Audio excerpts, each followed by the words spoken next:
Under a Cloak of Night, Book 1, A Darkness in Hertfordshire, Chapter 1, The Bosom Serpent Strikes.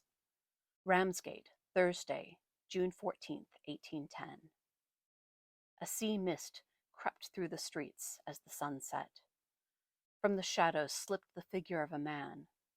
Handsome he seemed, and he walked with quiet assurance to the door of a charming house, set in the best part of the new-built town. His knock upon the door rang loud.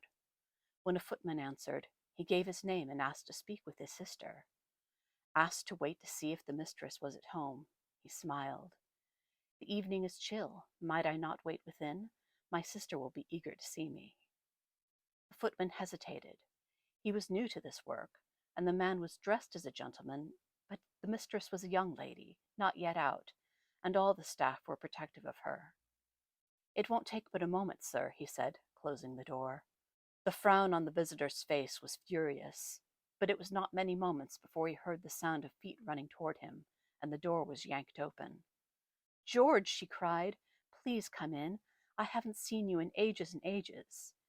He smiled dreadfully. "I will," he said, and did.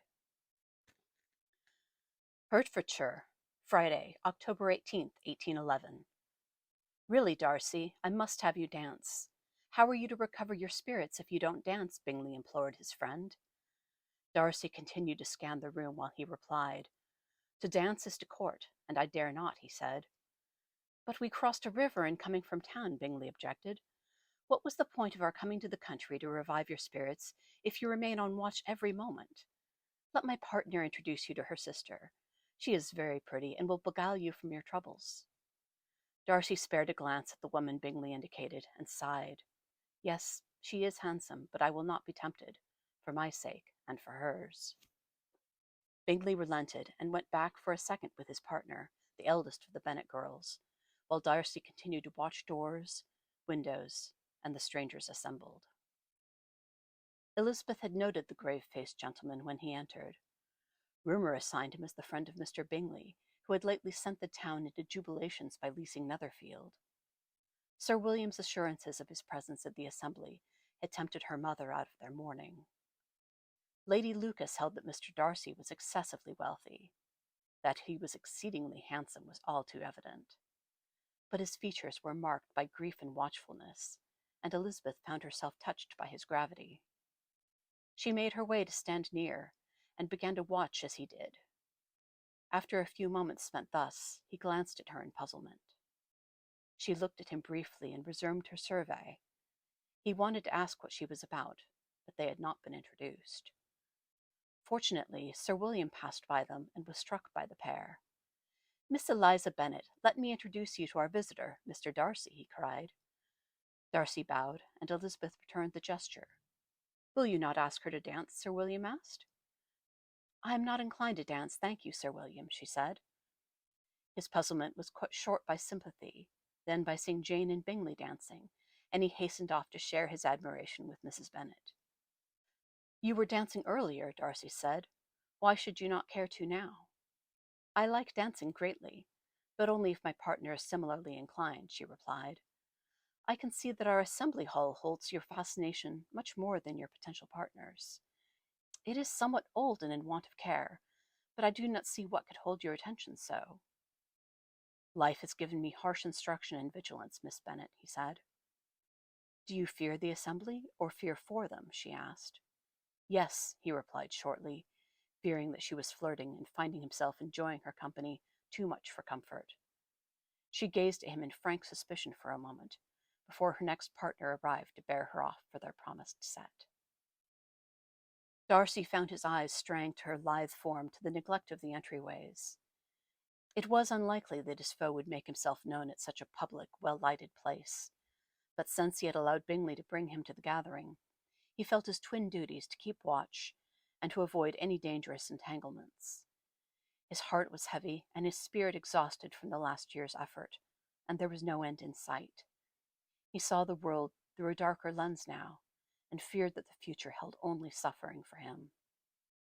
Elizabeth found Charlotte and questioned her about their visitor. She had seen her friend but little of late, and it was a welcome pleasure to speak with her. He has a fine estate in Derbyshire. Mother says he has 10,000 a year. But why is he so grave and watchful? Gentlemen of good fortune are not so beset by worries, are they? She had heard that he has had some family trouble, but nothing beyond that, Charlotte replied. I heard him tell his friend I am handsome, Elizabeth admitted. Then you should try for him, her friend said encouragingly. Oh, no, he would never do for me. He is too grand by far. But I would know what troubles him.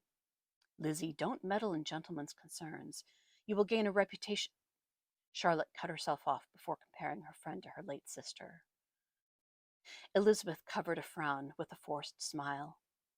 I do not think that Lydia's faults and mine are the same, she said. She was wild for admiration. I am wild for characters, and having spotted one that fascinates me greatly, am not inclined to let it go without examination. Just remember that strangers do not know your ways as neighbors did, Charlotte said, and wealthy gentlemen are not inclined to think that interest from young ladies is in examining their characters. As always, you are most prudent, Charlotte. I shall attempt to be guided by your wisdom, she replied. I don't believe you for a moment, Lizzie. Just be careful. When the assembly broke up, Elizabeth noticed that Mr. Darcy departed first, but remained by the door, watching her neighbors as they walked, rode, or drove away. She had time to ponder his vigilance, as her mother kept their family to the last, to allow Jane a few moments of conversation with Mr. Bingley. Finally, she must approach him. Mr. Darcy, what do you watch for? She asked quietly. He started and looked at her. Whatever do you mean, Miss Bennet? He asked. Your lesson in vigilance. It may be that I have received the same lesson, she replied. He stared at her in wonder for a moment, before removing his eyes from her and scanning the area furiously. It was my youngest sister, she continued. His head snapped around, and his eyes narrowed as he examined her. But then her mother was calling for her. Their carriage was at hand. Good night, Mr. Darcy, she said, bowing to him as she left. He stared after her. Could she have heard of his obsession and be toying with him? Was there even the slightest possibility that she was in earnest?